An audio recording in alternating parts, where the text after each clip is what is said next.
to be fourth time lucky? Your assessment? Difficult to tell at this point in time because everybody is guessing. Everybody is guessing. We don't really know because of two reasons. One, that I think the one elephant in the room that you forgot to mention is the SIR and what has happened with the electoral rolls. There is, it's anti-incumbency versus electoral rolls. The electoral roll story includes the Ghuspetia story, which is the BJP's old story. And therefore, which will overtop which is a difficult thing to say. But as you very correctly pointed out, the women's vote is not likely to shift away from Mamata Banerjee, is my own understanding. Okay.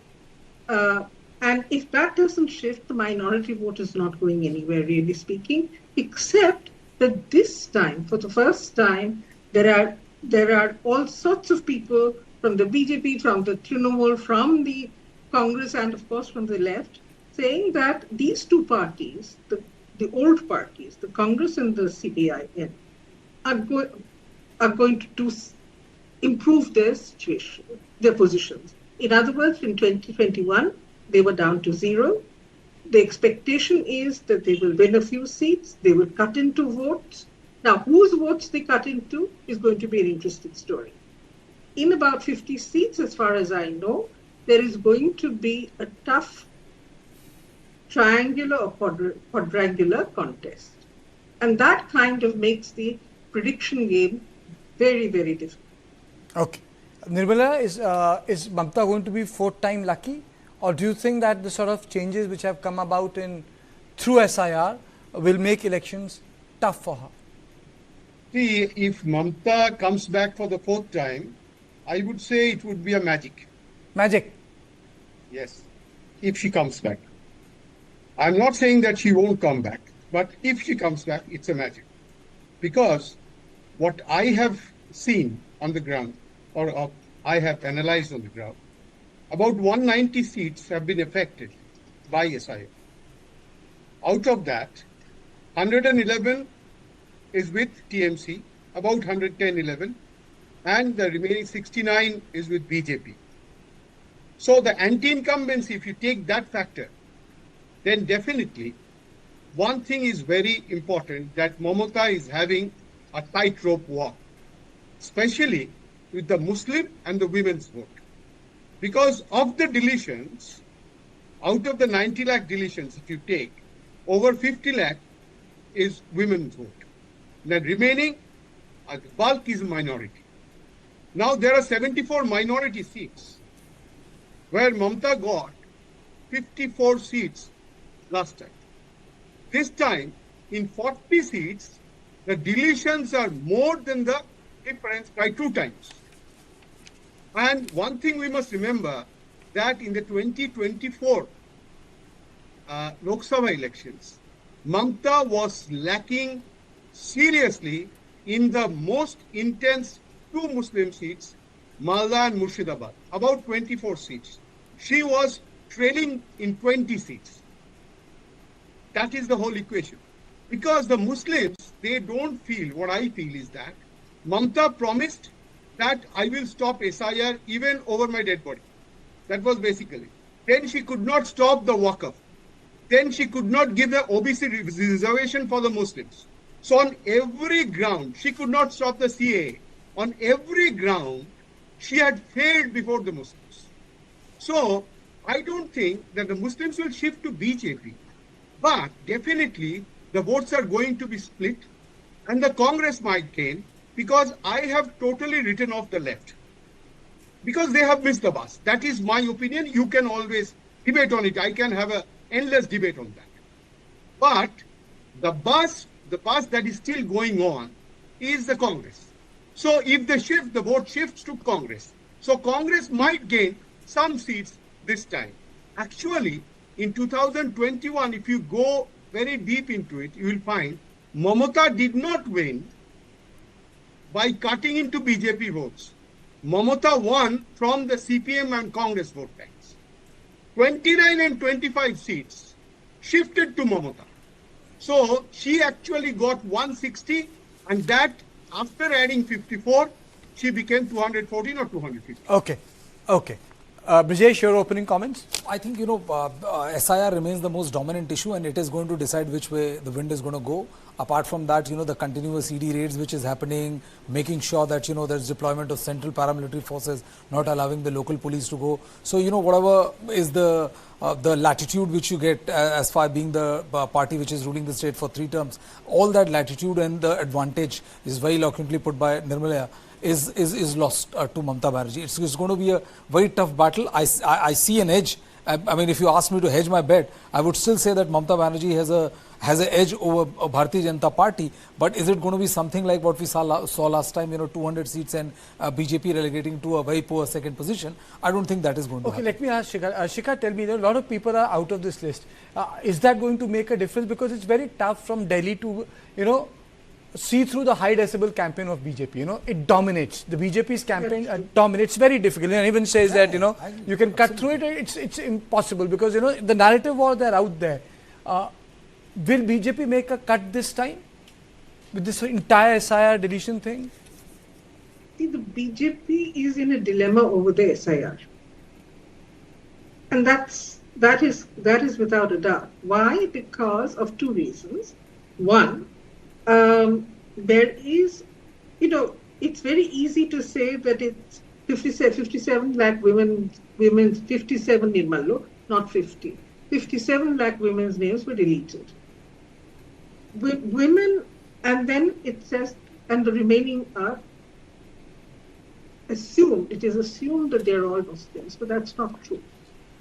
That is not true. There are Mathua votes which have been deleted. There are other Hindu voters whose names have been deleted.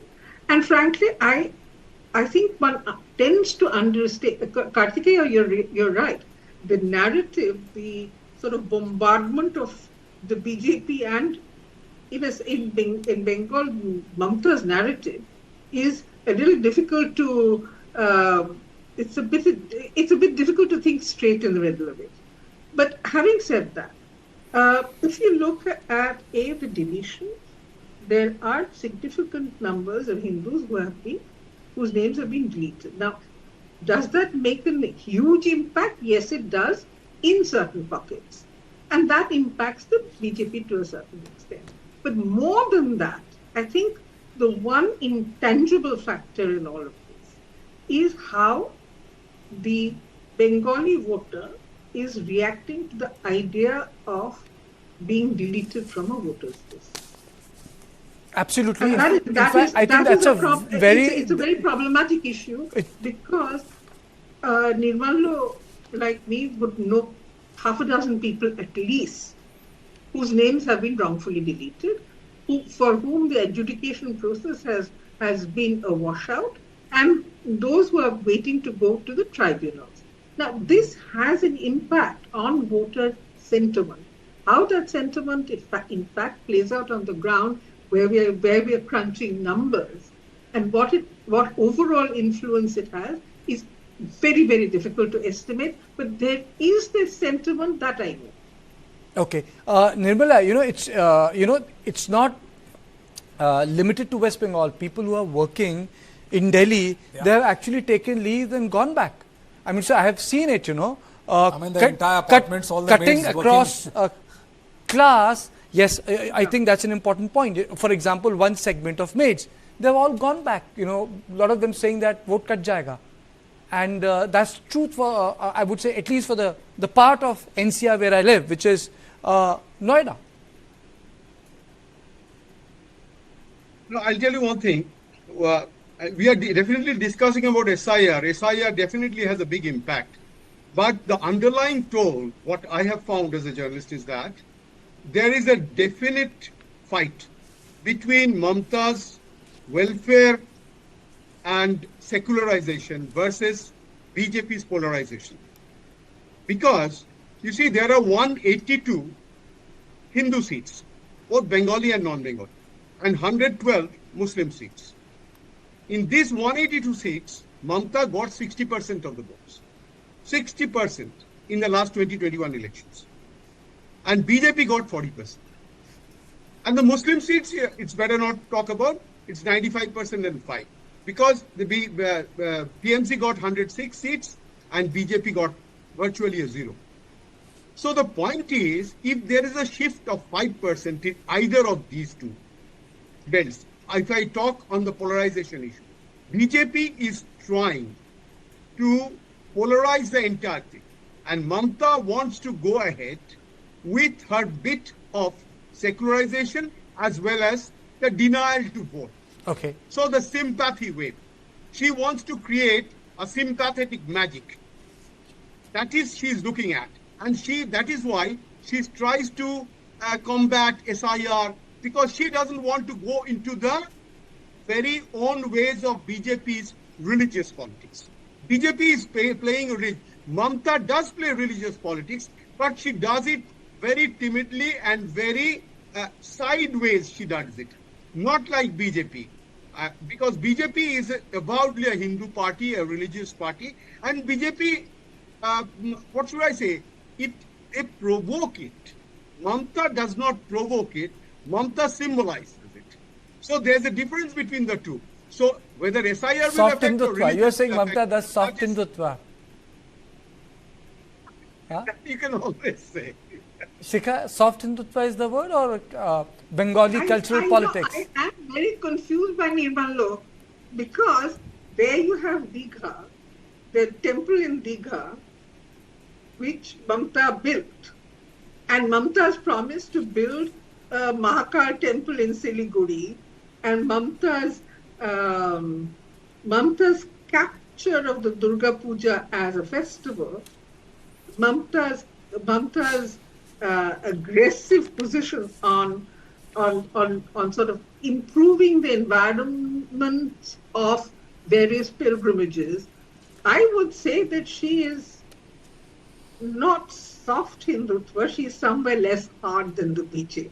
Okay, thank you. because the only thing she doesn't That's do very well put. is slam the Muslims or slam the Nusretias. That's the only difference. Oh, wonderfully That's very put. well put. That's very well Thank put. you, thank you. It's time for a short break, and this is all I had on point. But please don't go away after the break. I'm going to come back, because in my third on point, the Union Minister of Education, Sukanta Majumdar, will join me on a one-to-one conversation on BJP and West Bengal elections after a very short break.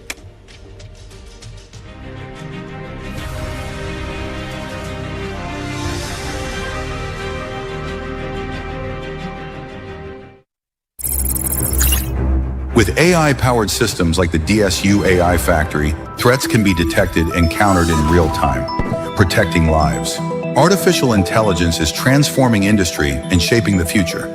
Behind every breakthrough lies one essential force: compute power. Dayananda Sagar University, we are building a next-generation AI ecosystem where powerful infrastructure meets bold ideas.